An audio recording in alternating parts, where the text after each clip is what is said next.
Hello, मेरा नाम है तरुण अष्टवाल। आज हम आए हैं पॉडकास्ट में देवभूमि यात्रा से, और हम अभी सोशल और पॉलिटिकल पर्सनैलिटीज़ का पॉडकास्ट पूरे ही कोटद्वार में कवर कर रहे हैं, जिसमें आज हमारे बीच में एक ऐसी दिग्गज महिला बैठी है जिन्होंने अपने नाम से कई महत्वपूर्ण कार्य कराए हैं।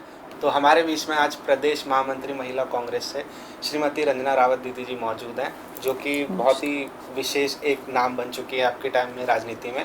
विपक्ष के रूप में हम जब भी बात करते हैं तो एक नाम जरूर हमारे बीच में आता है, वो आपका है। तो दीदी, आपका आभार व्यक्त करना चाहेंगे। Thank you. तो आज के पॉडकास्ट में आपको दीदी बताएंगी कि कैसे उन्होंने राजनीति शुरू करी, और जो एक फ़नी साइड भी होता है हर पर्सनैलिटी का, और जो अब चुनाव भी आने वाले उसके भी हम आपसे जिक्र करेंगे। तो वही सब चीज़ें हमारे बीच में रहेंगी। तो दी, पहले तो हम यही पूछना चाहेंगे कि आपका जो मोशन था वो पॉलिटिक्स की तरफ कैसे बढ़ा?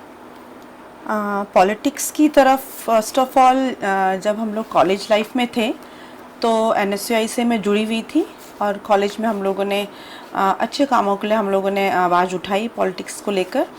और उसके बाद शादी हुई मेरी। शादी होने के बाद हम लोगों ने अचानक से महिला सीट आई गाड़ी घाट से, और पार्षद की हम लोगों ने पर्चा भरा। और मैं लड़ना नहीं चाहती थी कि कहाँ से लड़ना, क्योंकि पॉलिटिकली मैं इतनी एक्टिव नहीं थी। लेकिन क्योंकि आरक्षित सीट थी महिला, तो हम लोगों ने वो नॉमिनेशन फाइल किया। उसके बाद हम लोगों ने वो जो था पार्षद गाड़ी घाट से हम लोग विन किया। हम लोगों ने उसको बम्पर वोटों से हम लोगों ने उसे जीता गाड़ी घाट से। और स्टेप बाय स्टेप नगर निगम में हम लोगों ने काम किया। काम करते करते एक पॉलिथीन उन्मूलन को लेकर हम लोगों ने कार्यक्रम किए थे कि किस तरीके से हम कोटद्वार शहर को पॉलिथीन से निजात दिलाएं। तो ये एक अभियान था, एक माइलस्टोन था मेरे जीवन में। उसके बाद मैं इंटरेक्ट हुई कांग्रेस के सभी बड़े लीडरों से। पॉलिथीन जो इरेडिकेशन का जो हमारा कार्यक्रम था, उसके बाद हम लोग कांग्रेस पार्टी के सभी बड़े लीडर से हम लोगों ने सपोर्ट मांगा कि इसमें आप लोग सब हमारी हेल्प कीजिए। और उसके बाद वो काम करने के बाद मुझे जिला अध्यक्ष का पद दिया गया मेरे टॉप लीडरशिप के द्वारा, और ये सिलसिला जारी रहा। यही मेरी पॉलिटिक्स में एंट्री का रीज़न है। तो इसमें चैलेंजेस आपको क्या क्या लगता है कि जैसे एक होता है कि सभी के लिए चैलेंजेस होते हैं, लड़के लड़कियां सब जो स्टार्ट करते हैं कॉलेज, जैसा आपने बताया कि वहाँ से आपका बैकग्राउंड रहा है, और एक होता है कि उसके बाद की जो राजनीति होती है उसमें ज़्यादा उतार चढ़ाव होते हैं। कॉलेज में तो आपके पास एक ऐसा लीडर रहता है जो आपको गाइड करता है और आपको एक पोजीशन दे देता है कि आपको यहाँ से खुद संभालना है। पर बाहर की राजनीति में जो है ऐसा कुछ नहीं होता है। वहाँ पे इंसान जैसा खुद से करता है वो वैसा बनता है।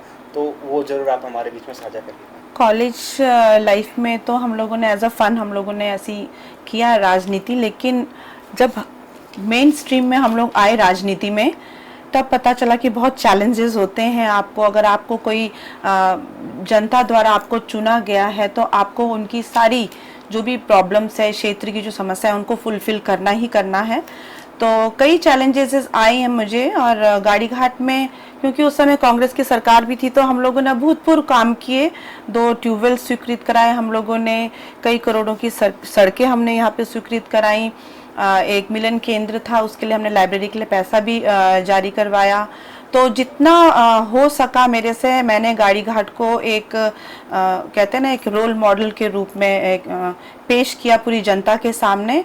और आगे भी मेरा यही मकसद है कि मैं जो भी चैलेंजेस आएंगे, पॉलिटिक्स में बहुत ज़्यादा चैलेंजेस है। एक महिला के लिए मैं कहूँगी कि एक पुरुष प्रधान कहते हैं ना कि ये एक जॉनर जो पॉलिटिक्स है, लेकिन कहीं ना कहीं अगर महिला स्ट्रांग है, क्योंकि मुझे बिल्कुल फ्री छोड़ा गया अपने हस्बैंड के थ्रू कि अगर आप राजनीति में उतर रही हैं तो आपको अपना स्टैंड अप खुद लेना पड़ेगा। तो वही स्टैंड अप मैंने खुद लिया, और प्रत्येक क्षेत्र में एज ए जिला अध्यक्ष पूरी महिला कांग्रेस की टीम हमने कोटद्वार में गठित करी। सने से लेकर सिगड्डी तक हम लोगों ने पूरी महिला कांग्रेस के बहुत बड़े सम्मेलन हुए हमारे माध्यम से। और पूरे उत्तराखंड में जो एक सबसे बड़ा महासम्मेलन हुआ था, वो पूरे उत्तराखंड में कांग्रेस में ही कोटद्वार में ही हुआ था, महिला कांग्रेस सम्मेलन। ठीक है। और ऐसे चैलेंजेस भी आते हैं कई बार। चैलेंजेस तो क्या लोग मिल जाते हैं जो कि बहुत डिमोटिवेट करते हैं और हर चीज़ में कह देते हैं कि इनसे नहीं होगा या इनसे नहीं करवाना है। आपकी लाइफ में कभी ऐसा हुआ है कि किसी ने ऐसे डायरेक्टली बोल जाओ कि इनसे तो नहीं करवाना है या इनको हटा दो, कभी कोई ऐसा फेस, और आपने कैसे उसको टैकल किया? ऐसा बहुत चैलेंजेस आए, मतलब काम करने के दौरान बहुत चैलेंजेस आए। जब कुछ हम अच्छा करते हैं तो रुकावटें जरूर आती हैं जीवन में। और एक दौर ऐसा भी आया कि मुझे जब मैं लैंसडाउन काम कर रही थी तो हम लोगों ने वहाँ भी संगठन बनाने की कोशिश करी और जगह जगह जाकर हमने पहाड़ बचाओ, युवा मांगे रोजगार और पहाड़ बचाने के लिए हमने पद यात्राएं निकाली। और वहाँ कहीं ना कहीं मेरे पे अंकुश लगाने की कोशिश की गई और जिला पद जो था मेरा उससे मुझे हटाया गया।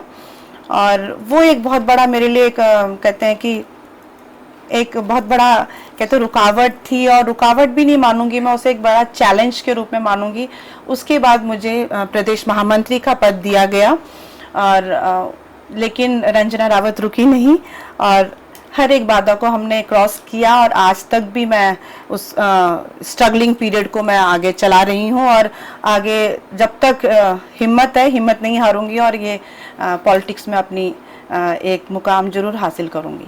पद यात्रा से मेरे को एक याद आई है, ये मेमोरी थी हमारी। जब मैं कॉलेज में एंटर कर रहा था तो आशीष केजरीवाल भैया थे, आपको याद होगा। तो आप लोग एंटी ड्रग कैंपेन चला रहे थे, तो उसमें हमने आपके साथ पूरा घराट कवर किया था और उस टाइम मेरा आपसे इंटरेक्शन नहीं हो पाया था। पर किस्मत से उस जैसी वो चीज़ हुई उसके बाद मैं आपसे मिला था भैया के थ्रू, तो वो मुझे पता है कि आप कितना एक्टिव रहते हो, यूथ के बीच में रहते हो। पर हमारा क्वेश्चन ये भी रहेगा कि जो ये एंटी ड्रग कैंपेन था उसका आपको क्या लगता है कि कुछ अच्छा परिणाम लगा आपको यूथ का जो है अभी के टाइम पे? बहुत अच्छा याद दिलाया आपने, जो मेरा बहुत दिल के करीब और बहुत ही जिसको मैं पूरे कोटद्वार शहर से इरेडिकेट करना चाहती हूँ। जो स्मैक है पूरे कोटद्वार में बहुत तेजी से फैल रहा है और ये एक्ट मेरे छोटे भाई इस्टवाल जी ने मुझे बोला कि आप क्या, फर्स्ट टाइम मैं आपसे उस समय मिला था। तो वो जो जन जागरूकता अभियान है, पुलिस नहीं कर पा रही है इतना कुछ, जो भी एक्शन है जो हम उनसे एक्सपेक्ट करते वो नहीं कर पा रही है। लेकिन अगर रंजना रावत अगर जन जागरूकता अभियान चला सकती है पूरे कोटद्वार शहर में, तो मैं यही कहना चाहती हूँ सभी महिलाओं से, अपनी सभी महिला नेत्रियों से कहना चाहती हूँ कि हमें अपने बच्चों के लिए, क्योंकि माँ ही जान सकती है अपने बेटे के लिए, अपनी बेटियों के लिए, उससे इतना तो पेरेंट्स पिता भी नहीं जान पाएंगे कि हमारा बच्चा कहाँ जा रहा है, क्या कर रहा है। तो मैंने घर घर जाकर हमने जन जागरूकता अभियान चलाया अपने, और आज भी अगर मुझे कोई मंच मिलता है तो मैं स्मैक को खत्म करने की बात जरूर उस मंच से कहती हूँ। और कहीं ना कहीं मुझे परसों ही किसी ने मेरी बाइट ली तो उन्होंने कहा कि कहीं ना कहीं आपने जैसे जन जागरूकता अभियान चलाया तो 90 तो नहीं मानूंगी मैं कि 90% बोला उन्होंने कि हटा है स्मैक, लेकिन 90 तो नहीं मानूंगी, लेकिन कुछ 30-40% तो कहीं ना कहीं पेरेंट्स अगर जागरूक हुए तो जरूर दूर हुआ होगा। और एक देखने वाली बात ये भी थी कि हमारा जैसे रहता ही है कि हम कोशिश करते हैं कि ऐसी पर्सनैलिटीज़ को मिलाएं जो कि रेगुलर एक्टिव है। जो अभी ये चीज़ हमारी मेन इसलिए कि हम जो अभी मेयर के चुनाव आने वाले उसमें ऐसा होता है कई प्रत्याशी जो अचानक से आ जाते हैं, तो हमें ही ये लोगों के सामने देना होगा कि ये प्रत्याशी जो पहले से काम कर रहे थे और ये प्रत्याशी जो अभी चुनाव के टाइम पे हैं, तो उसी वजह से हम आपके पास अभी पहुँचे। एक वजह ये भी उसमें से, तो ये हम ज़रूर बोलना चाहेंगे कि आप क्या अभी जो चुनाव हो रहे हैं मेयर के, क्या उसमें है कोई रुचि है आपकी? बिल्कुल बिल्कुल रुचि है और दावेदारी भी की है मैंने अपनी मेयर के लिए भी। और आने वाले समय पे मैं चाहूँगी कि हमारी पार्टी का शीर्ष नेतृत्व एक अपनी छोटी सी कार्यकर्ता के बारे में भी सोचें और हमें भी एक मौका दें ताकि हम अपने कोटद्वार को ऊंचाइयों तक पहुंचाएं और यहाँ पे जो भी समस्याएं हैं नगर निगम के अकॉर्डिंग उनको हम पूरा करें। और इस चीज़ में ये भी कि आपका विज़न क्या है आगे का, कि मेरे को मेयर इसलिए लड़ना है कि मैं ये चीज़ें कर सकती हूँ जो अभी नहीं हो रही है या इससे अच्छी हो सकती है?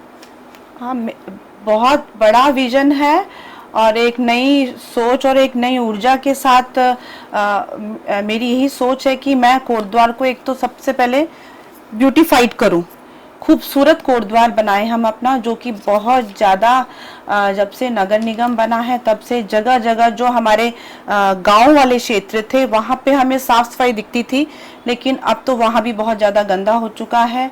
एक हम लोग मांग कर रहे हैं कि आपका जो मोटर नगर जो मौत का कुआं बना हुआ है उसमें भी कार्यवाही होनी चाहिए, क्योंकि नगर पालिका के ही माध्यम से वहाँ पे ये एक एजेंडा रखा गया था शायद से बस अड्डा बनाने का, लेकिन वो फुलफिल नहीं हो पाया है।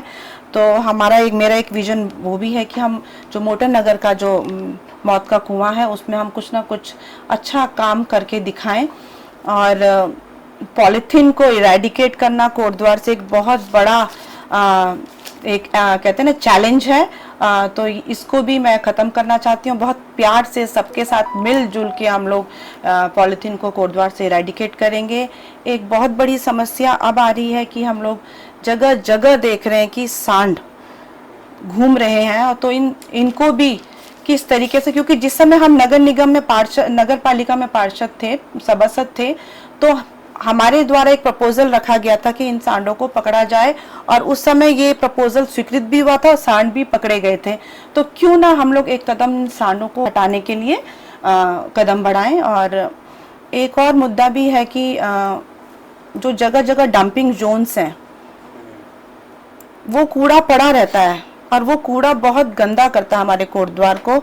तो हम उन कूड़ों का भी कुछ ना कुछ ऐसे करें कि ये जो कूड़े हैं ये शाम को भी ना दिखे हमारे कोटद्वार शहर में, क्योंकि कोटद्वार कहते हैं ना कि उत्तराखंड का द्वार है। अगर कोई टूरिस्ट कोटद्वार से होते हुए गुजरता है तो एक अच्छी छवि हमारे कोटद्वार की होनी चाहिए। और एक और मुद्दा, कल ही मैं अमर उजाला के कार्यक्रम में गई थी तो मैंने वहाँ भी ये मुद्दा उठाया था कि आप जो ये बंदर बाहर से आ रहे हैं, लेकिन कोई आवाज़ नहीं उठा रहा है। ये सारे बंदर बाहर से लोग यहाँ पे कोटद्वार शहर में डाल के जा रहे हैं, लेकिन अभी तक किसी ने भी इसके लिए आवाज़ नहीं उठाई। ये सारी जनता, हर एक, कल सिंबल चौर थी, मैं तो सिंबल चौर की सारी महिलाएं इतनी परेशान थी बंदरों से। लोग, महिलाएं घूमने जाती हैं सुबह 4 बजे, उन पे अटैक कर रहे हैं बंदर, घायल कर दे रहे हैं। तो एक ये बहुत बड़ा मुद्दा है। और जो भी आने वाले छोटे मोटे जो भी नगर निगम के अंडर में जो प्रॉब्लम्स होंगी उनको मैं जरूर शॉर्ट आउट करूंगी। चलो, ये तो आपने लगभग सभी पूरा कोटद्वार की लोकल जितनी हमारी समस्याएं सभी बता दिया आपने। कुछ छूटे होंगे तो आगे जाके दोबारा कभी पॉडकास्ट होगा उसमें बात होगी उन पे। हाँ। और भी एक चीज़ ये भी है कि जेंडर का क्या रोल होता है पॉलिटिक्स में। जैसे होता है कि महिलाओं के लिए कहा जाता है कि बहुत, मतलब ऐसी सिचुएशन है क्योंकि घर वो संभालती हैं। सीधी सी बात है कि जितने अच्छे से महिलाएं घर संभालेंगी उतना अच्छा घर का वातावरण रहेगा। तो आप घर भी संभालते हैं, उसके बाद आप पॉलिटिक्स कर रहे हैं, और आप सिर्फ लोकल पॉलिटिक्स नहीं कर रहे हैं। मैं दर्शकों को बताना चाहूँगा कि दीदी लैंसडाउन में भी रहती हैं, जयरी खाल में भी रहती है, तो एक तरीके से आप सांसद ही हो गए, आप कांग्रेस के। नहीं जनता के लिए भी आपका बहुत इंपॉर्टेंट रोल है। तो उसके साथ साथ आप घर कैसे संभाल रहे हो?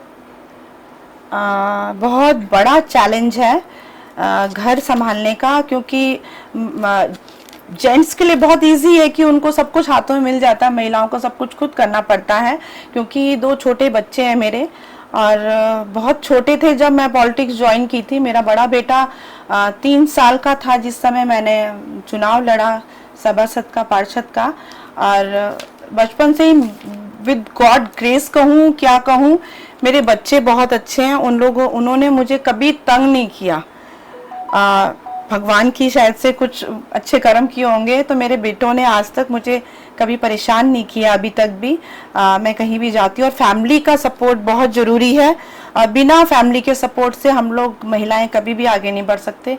तो मुझे मेरे पूरे परिवार का बहुत बड़ा सहयोग है, हस्बैंड का, सबका बहुत ज़्यादा सहयोग है, तभी जाके एक महिला आगे बढ़ सकती है। और सभी समाज का भी है, आप भाइयों का बहुत बड़ा सहयोग रहता है। जब तक आप लोग पुरुष, जब महिला कांग्रेस का संगठन मैंने बनाया तो मैं हमेशा यही कहती हूँ कि रंजना रावत अकेले दम पे कुछ नहीं कर सकती थी। हर एक कदम पे मेरे भाइयों ने मेरा साथ दिया, तभी जाके हम लोग सक्सेसफुल हुए हैं। और आज भी अगर इस दौर पे मैं हूँ तो मेरे भाइयों का, मेरे हस्बैंड का, सबका बहुत बड़ा सहयोग है। और एक ये इंसिडेंट है, मैं कहूँगा कि 2023 का जो विधानसभा चुनाव था उसमें हमने देखा था कि आप लगातार बहुत ज़्यादा तैयारी कर रहे थे और मेहनत चल रही थी आपकी। कोटद्वार में नहीं, लैंसडाउन में आपने वो तैयारी करी थी। और उसके बाद पार्टी से एक ऑर्डर आता है कि अभी हम आगे का कुछ सोच रहे हैं, और आपको कह दिया जाता है कि आपने जो तैयारी कर रहे हैं उनके पीछे लगना है, आपको हम टिकट इस बार नहीं देंगे। तो वहाँ पे आपने क्या सोचा था उस टाइम पे? जब टिकट नहीं मिल पाया, बहुत मेहनत की थी पहली बार इतने, क्योंकि बाहर से पढ़ी हुई थी, सेंट्रल स्कूल की पढ़ी हुई हूँ मैं, और कोटद्वार में शादी भी हुई, मायका भी यहीं पर हुआ। और अचानक से मैं लैंसडाउन शिफ्ट हुई कोटद्वार के बाद, और लैंसडाउन पूरा पर्वतीय क्षेत्र है और कभी पहाड़ चढ़ी नहीं थी, और एक एक पहाड़ों में मैंने पदयात्रा करी। और बहुत ज़्यादा मेहनत करी, लेकिन उसके बाद शायद से हमें मायूसी हाथ आई और पार्टी ने कहा कि अब आपको जिनको टिकट मिला उनके लिए काम करना है। तो हम लोगों ने अपनी पार्टी के साथ स्टैंड अप लिया और उनके लिए पूरा दिलो जान से हमने काम किया। बैड लक रहा कि उस समय नहीं जीत पाए प्रत्याशी हमारे, लेकिन हम लोगों ने अपनी पार्टी के साथ हमेशा बने रहे और हमेशा बने रहेंगे।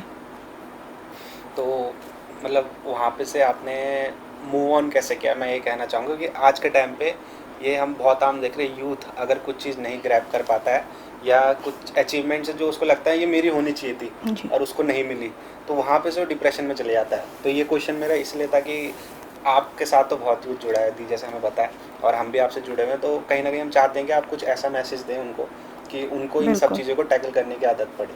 बिल्कुल, एक बहुत बड़ा उदाहरण रंजना रावत है और मैं अपने सभी युवाओं से यही कहना चाहती हूँ कि आप हिम्मत ना हारें।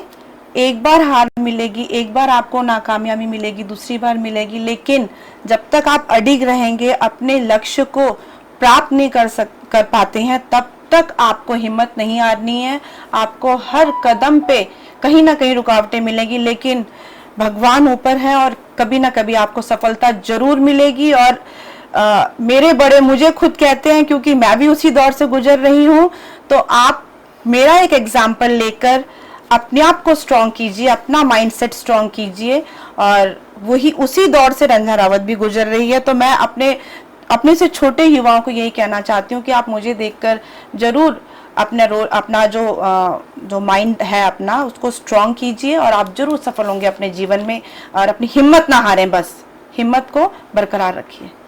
और कुछ ऐसा एग्जाम्पल या कुछ ऐसा देना चाहेंगे आप, रोल मॉडल्स, मतलब जो एक एग्जाम्पल होता है कि वहाँ से आपने सीखा कि हार नहीं माननी, कोई ऐसा आपकी लाइफ में कोई ऐसा इंटरेक्शन किसी पर्सनैलिटी से हो, या कभी आपको ऐसे कोई कैरेक्टर दिखा हो कि आपने उनसे सीखा कि जो आप चाहते कि अब आपको देख के लोग सीखें? सबसे बड़े एग्जाम्पल हमारे खुद के लीडर हैं राहुल गांधी जी।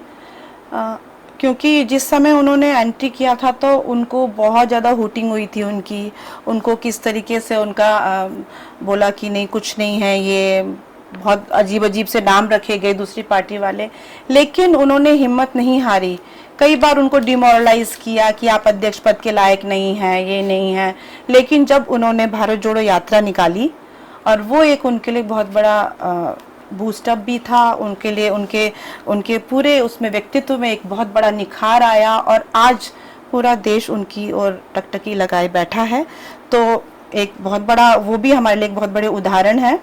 तो हमें भी उन्हीं की तरह हिम्मत नहीं हारनी चाहिए, क्योंकि एक टाइम ऐसा आ गया था कि बिल्कुल उनको जीरो बना दिया गया था, तो साइड लाइन हो गए थे। तो उसके बाद इतना उभर के वो ऊपर आए हैं, तो एक बहुत बड़ा एग्जाम्पल मेरे लिए भी रहे हैं और वो सभी युवाओं के लिए भी हैं। वो सबसे बड़ा नाम जो जिनसे आप मिले हो कांग्रेस पार्टी में, कहेंगे कोई ऐसा है अभी प्रेजेंट में?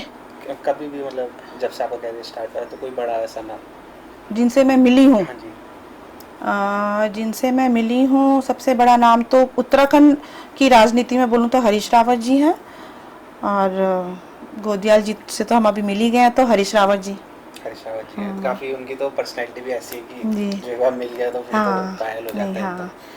और ये तो एक पॉलिटिकल साइड हो गई, अब थोड़ा फनी साइड भी टच करते हैं आप क्या? ठीक है। जैसे कि हमने देखा आपको अक्सर, आप हमें फूड बनाते हुए दिखते हैं, आप कई जगहों पे ब्लॉगिंग करते हुए दिखते हैं हमें कि ये ऐसी जगह है इस बारे में, और जो आप बताते हैं वो वाकई में वो फैक्ट्स होते हैं, मतलब ऐसा नहीं है कि आप कुछ भी बोल रहे हैं। और ये चीज़ें हैं कि आपका इंटरेस्ट क्या क्या है? मेरा इंटरेस्ट है एक तो डिशेस, क्योंकि मेरा ब्रदर बहुत ज़्यादा फूडी था। तो मैं उसके लिए मैंने कोर्स भी किया था, कुकिंग कोर्स, जब मैं छोटी थी कॉलेज टाइम पे, क्योंकि उसको बहुत शौक था खाना वाना कि टेस्टी टेस्टी कुछ डिशेस दीदी खिलाए मुझे, तो उसके लिए मैंने कोर्स भी किए थे, अलग अलग प्रकार के डिशेस सीखे थे। तो कुकिंग मेरा बहुत बड़ी हॉबी है और प्लांटेशन की तो मैं दीवानी हूँ, पौधों की अलग अलग प्रकार के फूलों को लगाने की उसकी मैं दीवानी हूँ। सिंगिंग, हाँ सिंगिंग स्कूल टाइम पे मेरी आवाज़ बहुत अच्छी हुआ करती थी, लेकिन अब नहीं गाती हूँ ज़्यादा, क्योंकि अब थोड़ा सा खराश आ गई गले में। तो हम लोग बेस्ट सिंगर हुआ करते थे अपनी क्लास के, तो सिंगिंग भी हॉबी है। डिशेस में कोई ऐसी डिश जो मतलब बताना चाहें आपकी कैसे बनती है? डिशेस ढोकला बनाती थी मैं अपने ब्रदर के लिए, डोसा बनाती थी उसके लिए, कई आइसक्रीम्स भी मैंने उसके लिए बनाई हैं। रेसिपी हाँ जो रेसिपी जो हाँ, ढोकला तो बहुत इजी है। ढोकले में तो आपको बेसन बेसन को घोलो, हाँ। उसमें सूजी डालो, है ना, दही डालो, और उसके बाद आप इनो का एक पैकेट, आधा पैकेट डाल दो और उसको आप बेक करने के लिए रख दीजिए। उसके बाद हरी मिर्च या उसका और लई का तड़का मार के, चीनी का, मीठा तो होता ही है, हर गुजराती डिश मीठी होती है, तो उसमें आप थोड़ा मीठा भी डाल दीजिए, तो बहुत टेस्टी बनता है ढोकला और बहुत हेल्दी फूड है ढोकला। और ऐसे ही बनाती हूँ। और एक इंसिडेंस मैं और बताना चाहती हूँ। जब मैं अपना ब्लॉग बना रही थी तो एक बार मैंने मक्खन निकालने का ब्लॉग बनाया, तो मक्खन निकल नहीं रहा था, तो मैंने बोला जय श्री कृष्णा, और जैसे ही जय श्री कृष्णा बोला तो मक्खन निकल गया। तो मैंने एक टोटका है ये, मैं जब भी मक्खन मिक्सी में ग्राइंड करती हूँ तो मैं जय श्री कृष्णा जरूर बोलती हूँ, मक्खन निकल जाता है। हाँ। सिंगिंग में कुछ कोई गाना जो आपको अच्छा लगता हो? सिंगिंग में मेरा फेवरेट गाना बड़े अच्छे लगते हैं। एक दो लाइनें? नहीं, गाना और पोइट्री में कुछ होगा कि पोइट्री कुछ? पोइट्री तो पोइट्री क्या बोलूँ मैं, पोइट्री भी अच्छी लगती है, लेकिन लिटरेचर इतना इतना नहीं रहा इंटरेस्ट ना लिटरेचर में, मतलब। लेकिन जैसे बोलते हैं जो पोइट्री सुनने में अच्छी लगती है, जैसे कोई बोलता है तो मतलब आप सुनते हो? सुनती हूँ, हाँ। ठीक है। और जैसे कि हम देखते हैं कि आप बहुत जगह घूमते हो, अपना रहता है आपका कि हर जगह पे आप गए हो, आपको पता है कि वहाँ की संस्कृति कैसी है और सब चीज़ है, तो ये घूमने का शौक आपको कब से पड़ा? बचपन से? बचपन से ही हम लोग फ्रेंड्स बहुत अच्छे, हम लोग का फ्रेंड सर्कल आज भी है। जो हमारा स्कूल टाइम पे फ्रेंड्स थे, हम लोग आज भी गेट टुगेदर करते हैं, और जब भी हमारी फ्रेंड्स आती हैं तो हम लोग ज़रूर कहीं ना कहीं घूमने का प्लान करते हैं। तो फ्रेंड्स के साथ अलग प्लानिंग होती है घूमने की, फैमिली के साथ अलग प्लानिंग होती है। तो घूमते अभी केदारनाथ दर्शन करके आए हैं हम, बाबा केदारनाथ जी के। तो घूमना जरूर चाहिए लाइफ में। अपना एक व्यस्ततम समय में से एक समय ऐसा निकालिए जिसमें कि आप फ्री ऑफ माइंड होकर अपना फैमिली के साथ गुजारें, फ्रेंड्स के साथ गुजारें। कभी आपको एक अपॉर्चुनिटी मिल गई कि आप कुछ भी बना रहे हो डिश, और आपको पूरी दुनिया से अपना फेवरेट कोई गेस्ट पिक करने का मौका मिला, जैसे एक्ट्रेस पॉलिटिशियन कुछ भी, तो किसको आप इनवाइट करोगे फिर? किसको इनवाइट करूंगी? हाँ, एक ही को बनना है, बाकी सब नाराज। बाकी सब नाराज तो किसको करूंगी? सचिन पायलट। सचिन पायलट? और मेरे को बहुत पसंद है सचिन पायलट। अच्छा, तो उनको आप बुलाओगे? इनविटेशन? हाँ, राहुल गांधी को क्या बोलोगे फिर? राहुल गांधी जी को बोलूंगी, नेक्स्ट टाइम आपको बुलाऊंगी। सही। और एक दिया क्वेश्चन हमारा रहेगा यही पब्लिक इंगेजमेंट में, कि अभी तो जैसे ऐसा होता है कि कई लोग सोशल मीडिया के लिए अलग से हायर करते हैं कि आप हमारा सोशल मीडिया संभालो और हम अपना काम देखेंगे। आपका मैंने जितना देखा है कि आप सोशल मीडिया में भी एक्टिव हैं, और आप इतना बड़ा रीज़न है जो आप वो भी आप खुद से कवर कर रहे हो, बहुत बड़ी बात है। तो ये आप कैसे मैनेज कर रहे हो? सोशल मीडिया बहुत हैक्टिक तो होता ही है। आप घूम के आ रहे हैं, कहीं से प्रोग्राम करके आ रहे हैं, उसके बाद आपको सोशल मीडिया में एक्टिव होना है, तो करना पड़ता है, क्योंकि सपोर्ट मिल जाता है, घर का सपोर्ट मिल जाता है। तो कई बार बच्चों का भी सपोर्ट मिल जाता है सोशल मीडिया के लिए, क्योंकि बच्चे आजकल बहुत एक्टिव हैं। तो बड़ा बेटा मेरा काफ़ी कंप्यूटर वगैरह में बहुत ज़्यादा इंटरेस्ट रखता है, तो वो भी हेल्प कर देता है। तो अपने आप ही, अधिकतर अपने आप ही करती हूँ मैं सोशल मीडिया, तो ज़्यादा प्रॉब्लम नहीं होती है फ़ोटोज़ अपलोड वगैरह करने में, हाँ ज़्यादा। और ऐसा कोई किस्सा है, कोई मजाकिया किस्सा या मोटिवेशनल किस्सा जो आपके साथ हुआ हो पास्ट में, जो आप लोगों के साथ साझा करना चाहते हैं? पॉलिटिकल या नॉन पॉलिटिकल, कुछ भी? ऐसा मजाकिया तो ऐसे तो मुझे कुछ ध्यान आ नहीं रहा है। मजाकिया तो बहुत हुए होंगे, लेकिन अभी एट अ मोमेंट नहीं आ रहा। एट अ मोमेंट कुछ ऐसे याद नहीं आ रहा, क्योंकि अभी बहुत सीरियस हो रखी है लाइफ। मोटिवेशनल? मोटिवेशनल तो मैं यही कह रही हूँ कि राहुल गांधी जी ही ज़्यादा मोटिवेशनल है, क्योंकि जिनको इतना डाउन कर दिया गया था और उसके बाद भी वो हिम्मत नहीं हार के ऊपर उठे हैं, तो वो एक बहुत बड़ा मोटिवेशन हम लोग सबके लिए है कि हिम्मत मत हारो। कोई कितना भी गिराने की कोशिश करे, आप उठ के आगे बढ़ो और सफलता प्राप्त करो। और लोकल पॉलिटिक्स को आप कैसे देखते हो? Local politics in the sense, मतलब कि जो जैसे अभी मेयर का जो चुनाव हो रहा है तो उसमें जो मेयर प्रत्याशी रहेंगे वो अपना जो अभी कोटद्वार में हो रहा है उसी के इर्द गिर्द की बातें करेंगे, वो अभी बाहर की ज़्यादा वो नहीं करेंगे इन्वॉल्वमेंट। तो वैसा अगर कोई प्रत्याशी तैयार होता है तो उसके लिए आपका क्या एक विज़न है कि ये ऐसा होना चाहिए? कोटद्वार के हित के बारे में सोचे वो, अपना हित कम देखे और कोटद्वार के हित के बारे में देखे। कोटद्वार की जितनी भी समस्याएं हैं, छोटी से बड़ी, लोकल जो लोग यहाँ के हैं उनकी जो आप मालन पुल देख लीजिए ना, मैं बोलना भूल गई, मालन पुल अभी तक नहीं बन पाया है, 1-1.5 साल होने को आया है। तो ये जो समस्याएं, ये तो बहुत बड़ी समस्या है, लेकिन नगर निगम की मैं बात करूँ तो वहाँ तो हमारी छोटी छोटी समस्याएं रहेंगी। स्ट्रीट लाइट्स हो गई, आपका एक कूड़े का निस्तारण हो गया। इतनी बड़ी समस्या नहीं है कोटद्वार में। अगर कोई दिल में इच्छा शक्ति रखता हो कुछ कर गुजरने की तो बहुत इजी रहेगा कोटद्वार नगर निगम। अगर कोई मेयर और पार्षद बनता है तो एक्टिव रहे, सुबह से लेकर शाम तक अपने क्षेत्र में भ्रमण करे, घूमे। आपको घूमना पड़ेगा, क्योंकि जब मैं वार्ड मेंबर थी तो मैं सुबह एक राउंड जरूर मारती थी अपने वार्ड का। आपको अपने वार्ड का एक राउंड तो मारना ही पड़ेगा सुबह और एक शाम को। महिला होकर भी मैं एक राउंड जरूर अपने वार्ड का मारती थी। मतलब क्विक डिसीजंस लेने के, हाँ, क्विक डिसीजंस तो आपको लेने ही पड़ेंगे, चाहे हमारे पार्टी का पार्षद हो चाहे हमारी पार्टी का पार्षद ना हो, सबको एक करके आपको काम करने पड़ेंगे। और गुटबाजी से कुछ, जैसे बाहर के लोगों को तो बस ये दिखता है कि टिकट मिल गया या नहीं मिला, अंदर जो होता है किसी को पता नहीं चलता है। तो वो भी आपने बहुत देखा होगा, आपका तो इतना एक्सपीरियंस हो चुका है, उसको कैसे हैंडल किया? गुटबाजी बहुत होती है, लेकिन कोई बात नहीं, गुटबाजी लेकिन आपको नहीं करनी चाहिए गुटबाजी, हमको नहीं करनी चाहिए गुटबाजी। हमको सबको एक साथ रहकर, और मेरा कभी मानना नहीं रहा कि हम गुटबाजी में रहें। जितना आप एकजुट होकर, मैं बार बार यही कहती हूँ कि हम एकजुट रहेंगे तो हम स्ट्रांग रहेंगे, हम एकजुट नहीं रहेंगे तो हम लोग टूट जाएंगे। हमारा कोटद्वार शहर ही अगर हम एकजुट नहीं रहेंगे तो क्या रहेगा? क्या मैं बीजेपी से लड़ती रहूंगी, बीजेपी मेरे से लड़ती रहेगी, तो नहीं हो पाएगा कुछ भी। हम जब तक एकजुट होकर काम नहीं करेंगे तब तक हमारा कोटद्वार तरक्की नहीं कर पाएगा। तो यहाँ तो खैर शहर भी थोड़ा छोटा है, तो ऐसा भी होता है कई बार कि आप किसी का अपोज कर रहे हो, सामने वाली पार्टी से भी आपके जानने वाले लोग हैं और आपके साथ से ज़्यादा होता है। हाँ। तो उस टाइम पे मतलब क्या थिंकिंग रहती है आपकी? अपोज करना अलग बात है, वो भी तो हमारा अपोज करते हैं, तो लेकिन उसको कहते हैं ना, एक पॉजिटिव वे में लीजिए, पॉजिटिव वे में लेकर आप लोग अपोज कीजिए। और उसके बाद तो फिर हम अपने बीजेपी के भाइयों से प्यार से बात भी करते हैं, है ना। तो जहाँ पे अपोज करने की बात है, जहाँ पे वो गलत है वहाँ पे अपने भाइयों को डांट भी सकते हैं हम। जहाँ पे मैं गलत होंगी वो अपनी दीदी को डांट देंगे। तो इसमें कोई बड़ी बात नहीं है, अपोज जरूर करना चाहिए, बिना अपोज के भी कुछ काम नहीं होते।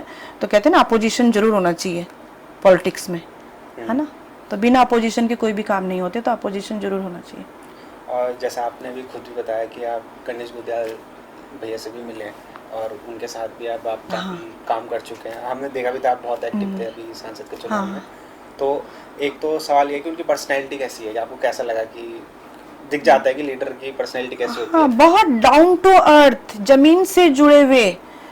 उनको उनका वे ऑफ ड्रेसिंग आप देखिएगा कि मतलब इतना सिंपल साधारण रहते हैं वो, और हर किसी से इजीली मिलते हैं, और कोई भी समस्या हो तो बहुत प्यार से उसको सुनते भी हैं। मुझे उनका व्यक्तित्व बहुत अच्छा लगा। इस बार बात ज़्यादा मिली इस चुनाव में उनसे, तो बहुत इजीली और बहुत अच्छे से वो बात करते हैं। अभी हाल ही में हम लोग एक प्रोग्राम में भी मिले थे, तो बहुत अच्छे तरीके से, मतलब बहुत डाउन टू अर्थ नेता है हमारे वो, और उनकी फैन हो चुकी हूँ मैं गुदियाल जी की। ऐसा कोई लोकल में भी है कोटद्वार में? लोकल में मेरे रोल मॉडल रहे हैं आदरणीय पूर्व कैबिनेट मिनिस्टर सुरेंद्र सिंह नेगी जी, और क्योंकि जो पॉलिटिक्स सीखी भी है उन्हीं के माध्यम से सीखी भी है मैंने, और राजनीति में अगर जिला अध्यक्ष बनी हो तो उन्हीं के थ्रू बनी मैं। तो जो कुछ सीखा है उन्हीं से सीखा है, और वही हमारे रोल मॉडल भी हैं लोकल में। और यूथ में कोई जो आपने देखे होंगे? यूथ में यहाँ पे किसको बोलूँगी? यूथ में ना पॉलिटिकली नहीं, मतलब नहीं, हाँ, यूथ में मुझे सूरज राणा बहुत एक्टिव लगा, क्योंकि सूरज को देखा है मैंने कि क्रिकेट से ही लेके नहीं, वो हर फील्ड में प्रोग्राम्स में लेकर और हर क्षेत्र में रहता है वो एक्टिव, तो और पॉजिटिव सोच का लड़का है वो। तो सूरज राणा, उस समय के बच्चे अच्छे थे, अब की पॉलिटिक्स के तो बच्चे मुझे समझ नहीं आ रहे हैं, लेकिन उस समय जो यूथ था वो अच्छा था वो। हाँ, मेरे को ताना दे। एक प्रोग्राम था, नहीं तुम भी बहुत अच्छे हो, एक प्रोग्राम में उन्होंने मुझे इनवाइट किया था, तो जय हो के प्रोग्राम था, तो इतना अच्छा जेस्चर दिया इन बच्चों ने, बिल्कुल कार के सामने आकर वेलकम करके, और बिल्कुल मतलब मैं बिल्कुल गदगद हो गई थी उस समय कि वहाँ तक ले जाके बिठाना और ऐसे करना। तो एक बहुत अच्छा लगता है जब बच्चे रिस्पेक्ट करते हैं अपने से बड़ों की। तो इस तरीके से ही हमें अपने बच्चों को शिक्षा देनी चाहिए कि अपने बड़ों का सम्मान करें, छोटों को प्यार करें। ठीक है, अब लास्ट को क्वेश्चन है, एक क्वेश्चन तो यही है कि पहले की पॉलिटिक्स थी जो और अभी की पॉलिटिक्स है, तो आपको लगता है कि अब आसान हो गई है पहले से? मतलब अगर कोई परस्यू करना चाहे पॉलिटिक्स को एज अ कैरियर, कि मेरे को अब पॉलिटिक्स में अपनी सेवाएं देनी है लोगों को, और यहाँ अभी के टाइम पे अगर वो शुरू करे और पहले करता, तो क्या फ़र्क है दोनों में? पहले के समय इजी था मुझे लगता है, अब तो थोड़ा कंपटीशन ज़्यादा हो गया है, हर फील्ड में कंपटीशन ज़्यादा हो गया है। लेकिन मैं यही कहूँगी कि लोग बोलते हैं कि पॉलिटिक्स डर्टी होती है, लेकिन अगर अच्छे बच्चे अच्छे लोग पॉलिटिक्स में आएंगे तो वो अपने आप अच्छी हो जाएगी। तो मेरा यही मानना है कि बच्चों को, अगर आपको इंटरेस्ट है तो आप पॉलिटिक्स में ज़रूर आइए, लेकिन एक अच्छी सोच को और एक अच्छी नीयत से आप आइए पॉलिटिक्स में, अच्छा काम करने के लिए आइए, और अच्छे नेता जो आपके रोल मॉडल हों उनको, उनके आदर्शों को लेके आगे बढ़ें आप पॉलिटिक्स में। एक लास्ट क्वेश्चन रहेगा दी हमारा कि इस पॉडकास्ट के थ्रू आपका एक जो मैसेज होता है, मेन मैसेज, वो क्या रहेगा? यूथ के लिए कहें या पूरे समाज के लिए कहें, कुछ भी ऐसा आपने सोचा हो कि मुझे बात वहाँ तक रखनी चाहिए? मेरा सभी कोटद्वार वासी, उत्तराखंड वासी और प्रदेश वासियों से यही कहना है कि हम लोग एक अच्छे भारत का निर्माण करें, एक अच्छे युवा जो हमारा देश का नेतृत्व करे उनको आगे बढ़ाएं, और जो हमारे पूरे देश में ही, देश की बात करूंगी कि जो भी कुरीतियाँ हैं, जो भी समस्याएं हैं यहाँ पे छोटी छोटी, आप देखो पंजाब में भी स्मैक का बहुत ज़्यादा है, उड़ता पंजाब कहते हैं, उत्तराखंड में भी बहुत ज़्यादा स्मैक बढ़ गया है। तो अपने बच्चों पे मैं आम जनता से यही कहना चाहती हूँ कि हम लोग इतने बिजी हो गए हैं कमाने में कि हम अपने बच्चों पे ध्यान नहीं दे पा रहे हैं। तो मेरा सभी मातृशक्ति और से यही निवेदन भी है, सभी भाइयों से मेरा निवेदन है कि हम कमाएं, लेकिन वो कमाना हमारा व्यर्थ हो जाएगा अगर हमारे बच्चे हमारे हाथ में नहीं रहेंगे, हमारे हाथ से निकल जाएंगे।